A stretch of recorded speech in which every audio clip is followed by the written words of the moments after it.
Happy you're with us today, and that's Extra Pregame. Let's go to Phil Wood. And I think, Phil, everybody's thinking about maybe one of these days we'll have one of those Washington National pennants to hang in your basement. Well, certainly everyone wants their team to win the pennant, but for many, many years, fans have been always able to buy the pennant. One of the standard souvenirs available at ballparks since the game began has always been a team pennant. Basically, it's a piece of felt that's cut in the shape of a pennant, or a gonfalon, as they used to say, and has the team name on it. The earliest pennant in my collection is from 1910.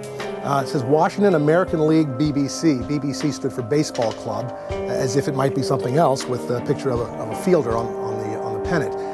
This type of pennant was available at pretty much every city in Major League Baseball. The Senators won the American League pennant in 1924 and again in 1925. And in 1925, as repeating champions of the American League, they made a special pennant that was actually dated. Washington 1925 Nationals, of course, was the team name back in those days. And this was available at the ballpark. It was also sold during the World Series. And during the series, they sometimes would attach a little button that had Joe Cronin's picture on it. The last time that a Washington team contended right up until the final weekend of the season was 1945, when the Senators finished second behind the Detroit Tigers in that last season of baseball during World War II. And in that season, because they thought they might make it, they put out a special pennant that year.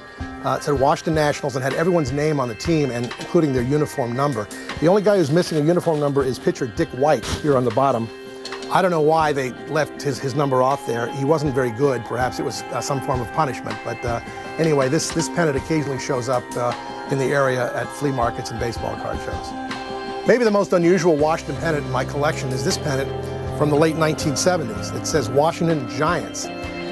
Right after Christmas 1977, a businessman named Emil Bernard, he wasn't from the D.C. area, he was a New York businessman.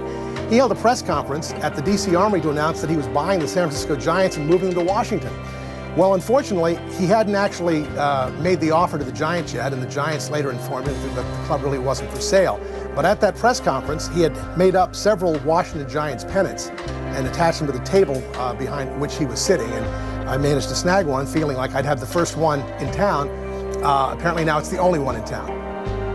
Nowadays, you see photo pennants, which has the photo actually printed on the fabric that the pennant is made of. But in the old days, they actually used to insert photographs into pennants.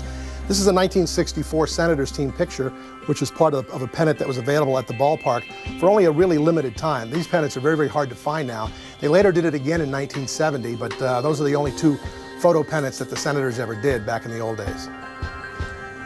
And if you're interested in collecting pennants of your own, the two easiest pennants to find from the old days, Johnny has one from the late 50s, which has a logo designed by Zang Auerbach, the brother of Red Auerbach of the Boston Celtics, and Ray's got one from the expansion years, roughly 61 through 71. But if you have plenty of money and some spare time, you can collect these pennants. It's funny that guy has a cigar, right? Or is that just... That's right, he does. He does. To get a tour of Phil's basement, that's 1-800-Mr. Baseball, and you can... How many pennants have you got down there? Oh, I haven't counted them. I probably have 40 or